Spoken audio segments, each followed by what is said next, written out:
In 1967, deep in the Vietnamese jungle, Marine sniper Carlos Hathcock spotted a glint of light through his scope. Another sniper had been hunting him for days.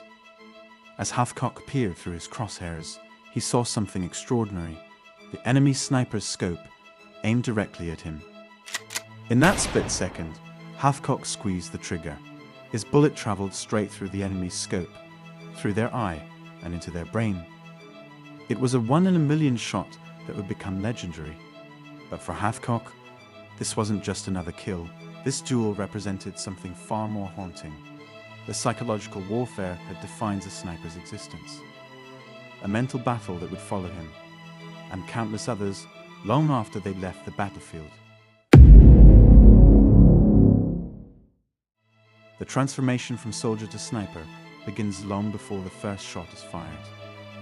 Unlike other combat roles where aggression and quick reaction are prized, sniper training deliberately breaks down and rebuilds the mind. The first lesson is brutally simple. Forget everything you know about being a warrior. A sniper is not a killer, explains former Army sniper instructor James Morton. A sniper is a hunter, and the difference is crucial. This mental shift marks the beginning of a profound psychological transformation. Candidates learn to suppress their natural fight-or-flight responses, replacing them with something far more unnatural. The ability to remain completely still for hours, even days. The screening process is designed to identify those who can handle this mental burden. Physical fitness matters less than psychological resilience. Instructors watch for signs of impulsiveness, aggression, or the need for instant gratification. These traits, valuable in other combat roles, are deadly liabilities for a sniper. The psychological assessment is ruthless. Candidates face scenarios designed to test their decision-making under extreme stress. They're sleep-deprived, disoriented, and subjected to psychological warfare tactics. Some are deliberately given faulty intelligence to see how they handle uncertainty. Others are placed in situations where there is no right answer, only varying degrees of wrong. Training involves exercises that seem more like torture than education. Candidates lie motionless in freezing rain, sweltering heat, or bug-infested swamps. The goal isn't just to test endurance. It's to identify those who can maintain absolute focus despite extreme discomfort. Many break during these tests, not from physical pain, but from the psychological strain of fighting their own instincts. Former Marine sniper John Ethan describes one particularly grueling exercise. They buried us in the mud with just our faces exposed, then had tanks drive over us. The tracks passed inches from our heads. It wasn't about being brave. It was about maintaining complete control over your mind and body when every cell is screaming at you to run. Those who survived developed what instructors call the sniper's mind, a state of hyper-awareness combined with profound patience. Every rustle of leaves, shift in wind direction, or change in bird calls becomes significant. The world transforms into a web of data points, all potentially crucial for survival. This heightened awareness comes at a cost. The brain wasn't designed to maintain such intense focus for extended periods. Candidates report experiencing time distortions, visual hallucinations, and overwhelming anxiety. Some develop obsessive-compulsive tendencies, endlessly checking and rechecking their equipment. You're rewiring your brain, explains military psychologist Dr. Saro Chen. You're training it to operate in a state of constant, controlled hypervigilance. It's like running a high-performance engine at maximum RPM for hours on end. Eventually, something has to give. The final phase of training addresses the most challenging psychological hurdle, the intimacy of the kill. Unlike other soldiers who might never see their target's face, snipers often observe their victims for days through high-powered scopes. They learn their habits, patterns, and mannerisms. This personal connection makes the eventual kill more psychologically complex. Staff Sergeant Mike Reynolds, a sniper trainer at Fort Benning, puts it bluntly, "We're not training people to shoot. We're training them to hunt other human beings. To watch them, learn them, and ultimately end their lives. That requires a psychological transformation that many people simply can't handle." The training also involves a psychological component that few outside the program understand.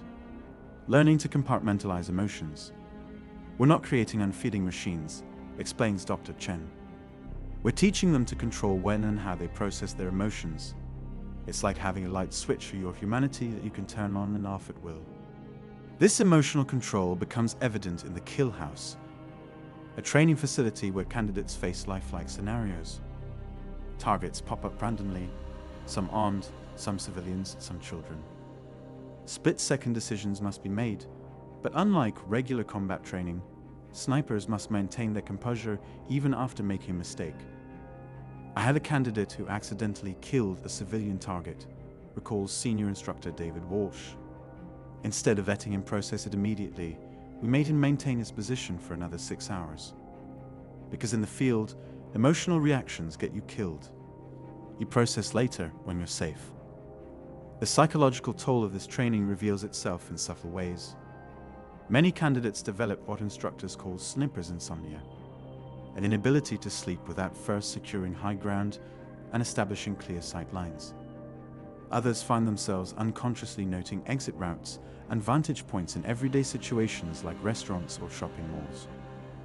The training changes you on a fundamental level, explains retired sniper Marcus Thompson. You start seeing the world differently. Every window becomes a potential firing position.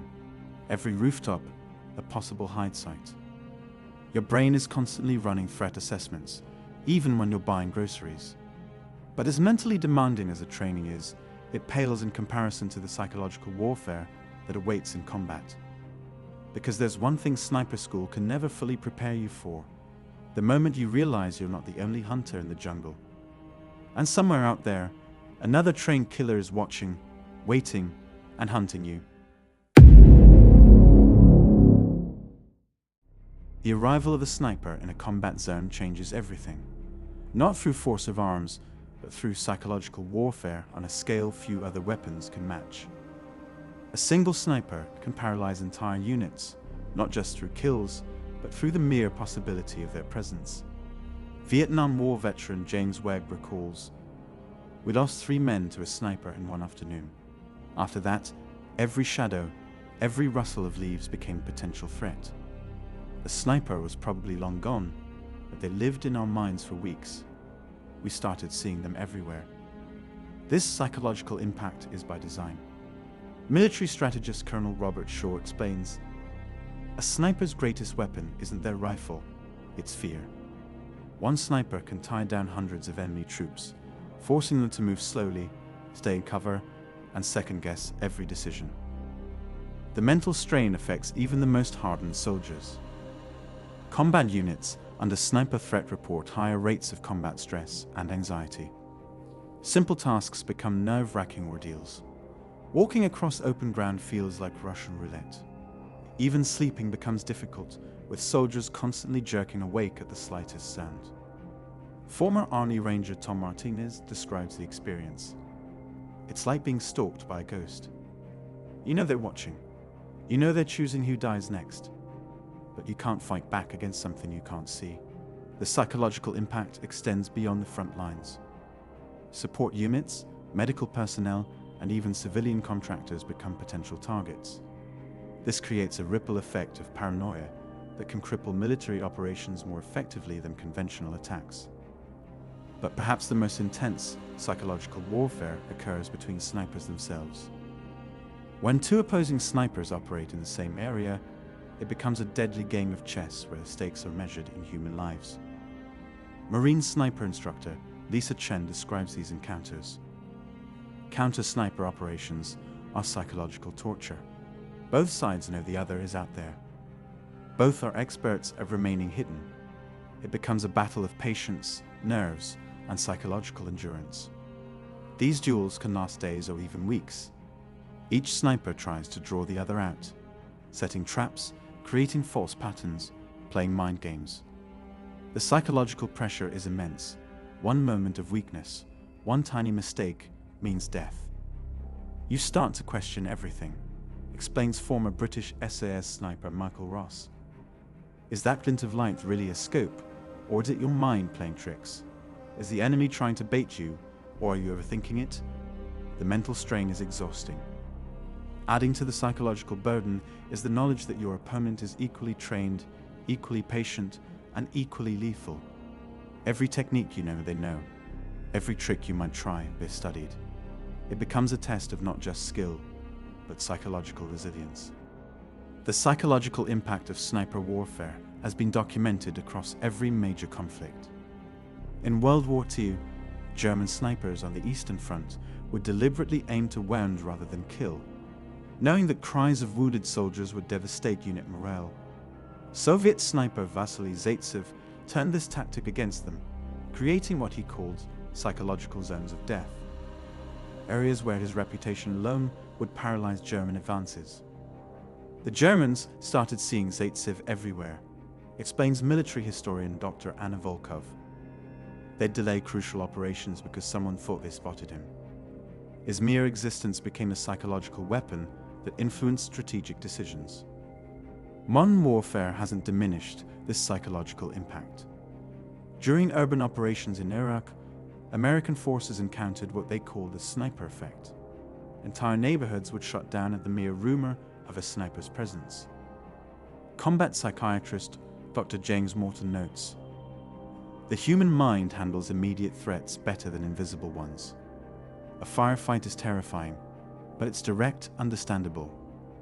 A sniper creates existential dread, the constant knowledge that death could come at any moment, from any direction." This psychological warfare extends to the sniper's own side. Other soldiers often view snipers with a mixture of respect and unease. There's something unsettling about someone who can wait 3 days to take a single shot, explains Staff Sergeant Rodriguez.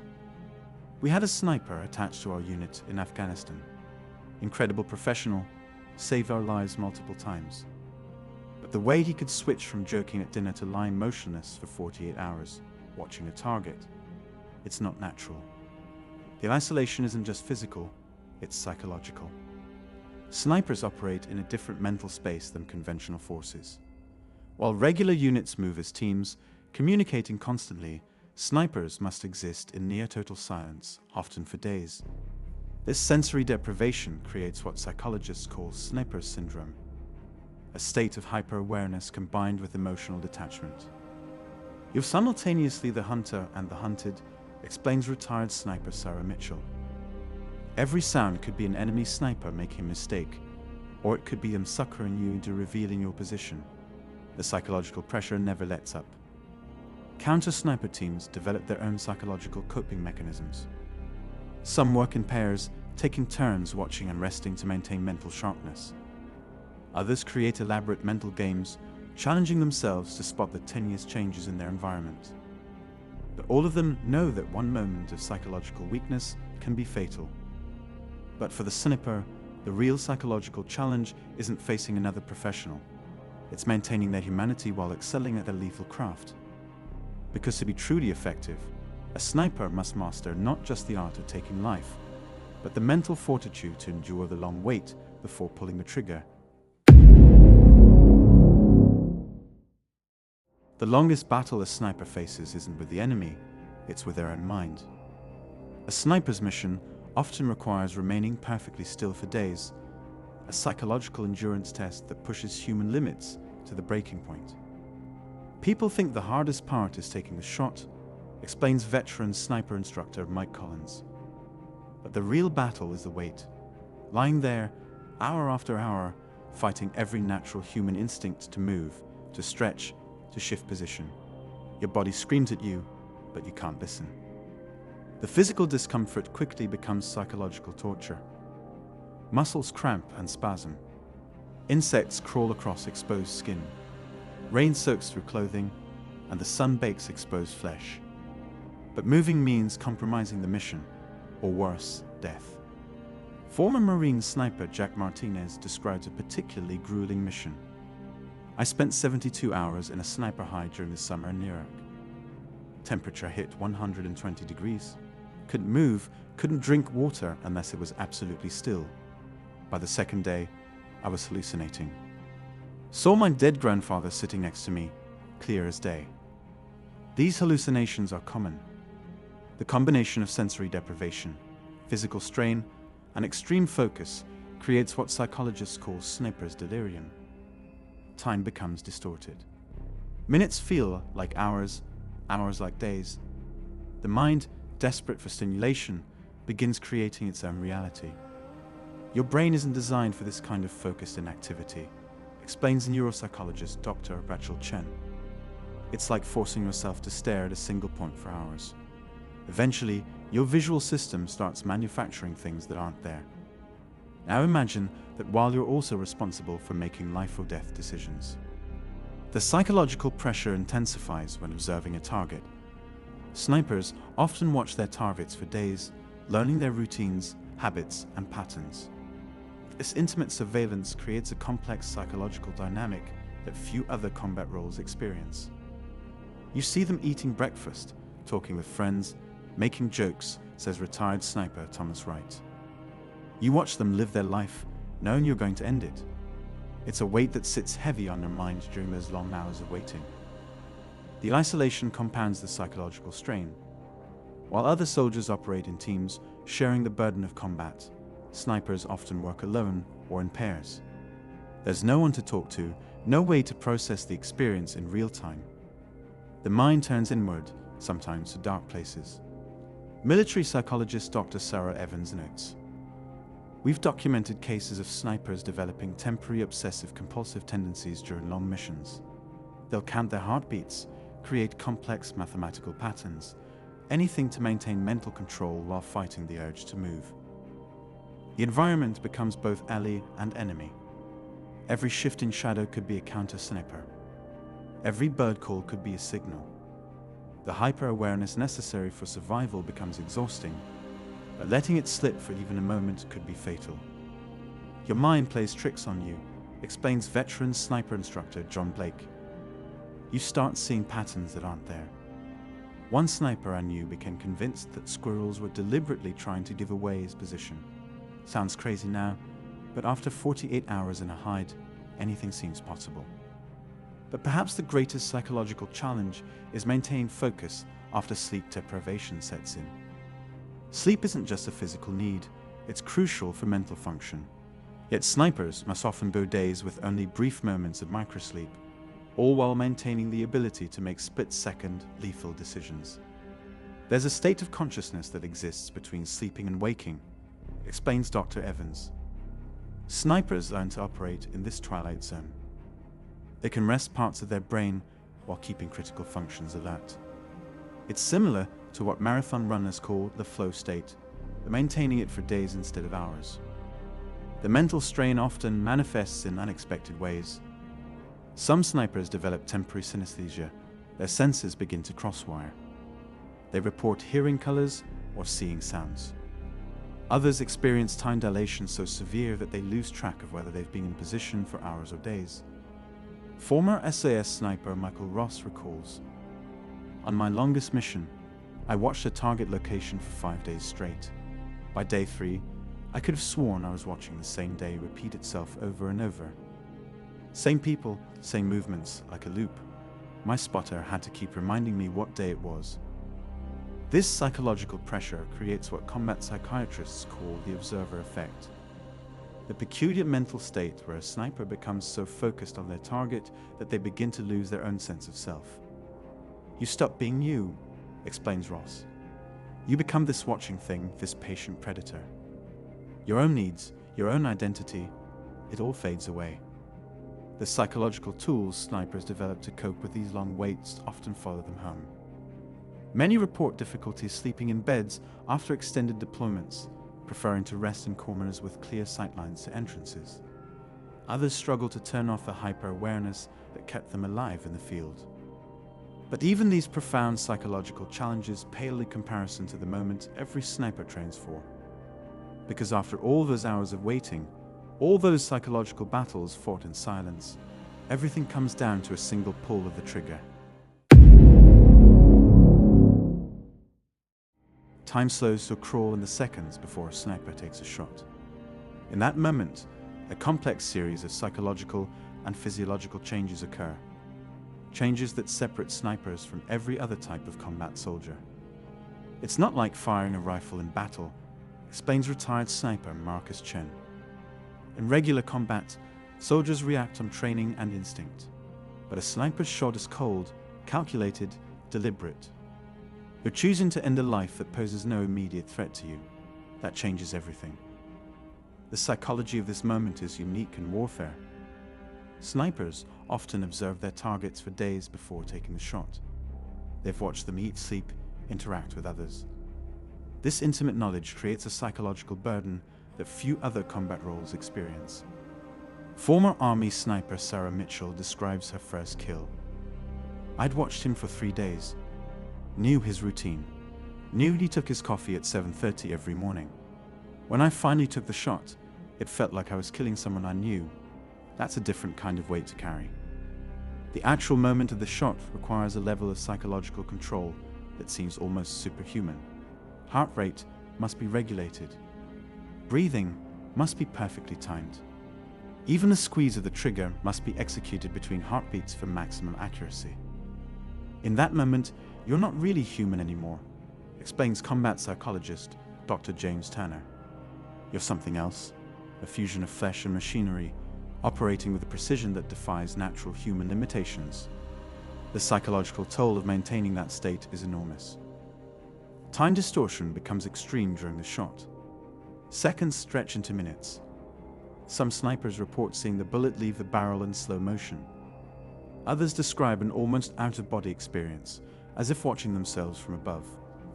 Veteran instructor Mike Collins notes, "We train them to embrace this time dilation, to use it. In that stretched-out moment, they can actually adjust their aim mid-shot, compensating for last-second changes in wind or target movement. But living in that slowed-down reality, it changes you. The psychological impact doesn't end with the shot.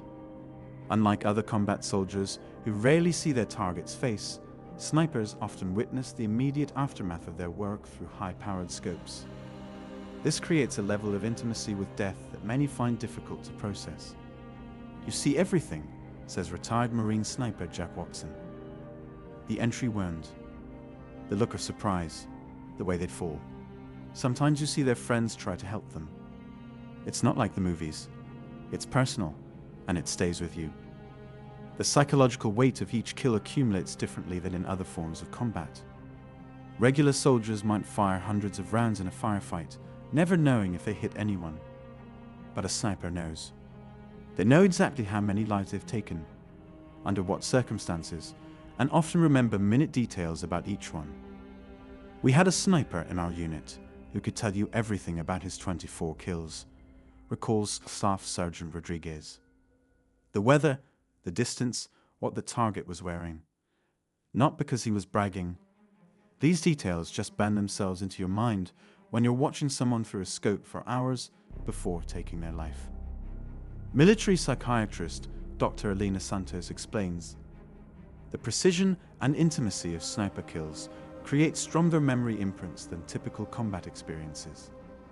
Regular soldiers might experience combat as chaotic fragments, but snipers often report crystal clear memories of each shot, which can make processing these experiences more challenging.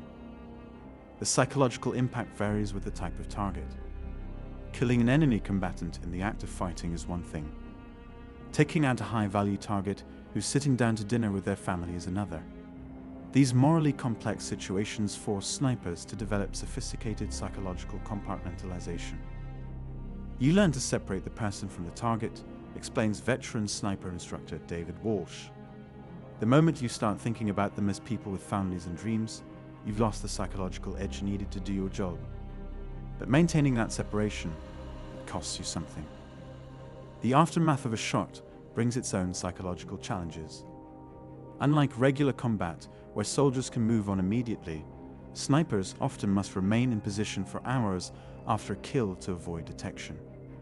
This forces them to lie motionless with their thoughts, processing what they'd just done in real time.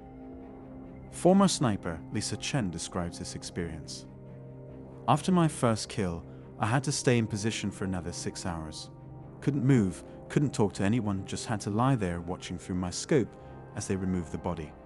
It's a special kind of psychological torture. But perhaps the most profound impact comes from the cumulative weight of these experiences.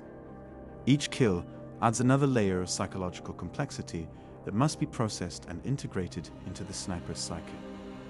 Because unlike the movies where snipers seem cold and detached, the reality is far more complicated. These are humans dealing with the most intimate form of warfare possible, and that intimacy exacts a toll that follows them long after they leave the battlefield.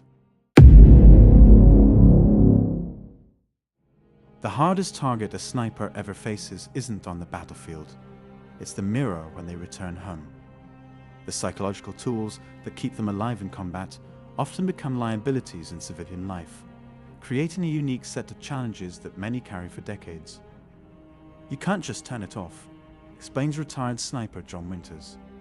After years of scanning for threats, analyzing every movement, living in that heightened state, your brain doesn't know how to step down from that. I've been home for 15 years, and I still can't sit in a restaurant without my back to a wall. The hypervigilance that defines sniper training becomes deeply ingrained. Many veterans report unconsciously calculating distances between points, checking windows for glints of light, or maintaining mental maps of evacuation routes, even in completely safe environments. Combat psychiatrist Dr. Rachel Martinez explains, the sniper's mindset is unique because it combines two seemingly contradictory states: extreme patience and constant threat assessment. This creates neural pathways that don't easily reset to civilian patterns. Personal relationships often bear the brunt of this psychological aftermath. The emotional distancing necessary for sniper operations can make intimacy difficult. The ability to compartmentalize feelings, crucial in combat, becomes a barrier to connecting with loved ones. Former Marine sniper Mike Chen recalls, "My wife once asked why I never showed emotion when our kids were born. Truth is, I trained myself so well to control every feeling, every reaction, that I didn't know how to let that control go.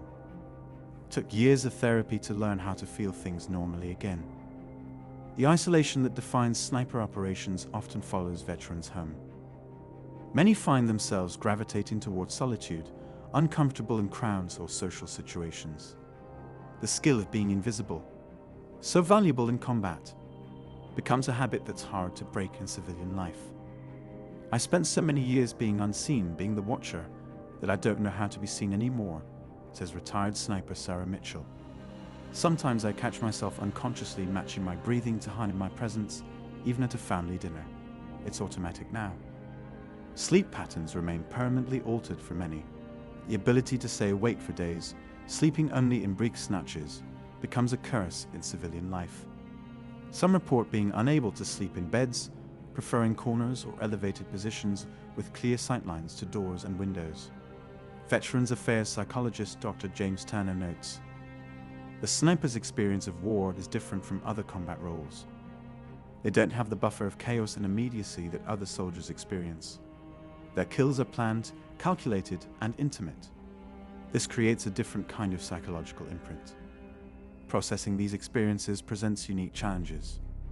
Traditional PTSD treatments often need modification for former snipers because their trauma isn't rooted in chaotic battlefield experiences, but in long periods of calculated observation followed by deliberate action. Each kill is a heavy stone you carry," explains retired sniper instructor David Walsh. "Not because you regret doing your duty, but because you remember everything. The waiting, the watching, the moment you ended someone's story. Those memories don't fade like regular combat memories. They stay sharp." Yet amid these challenges, many former snipers find ways to channel their unique psychological conditioning into positive outlets. Some become professional photographers, using their observational skills in a creative way. Others work in high-stress precision jobs where their ability to maintain focus under pressure becomes an asset. The psychological burden of being a sniper never fully disappears, but many learn to carry it with dignity.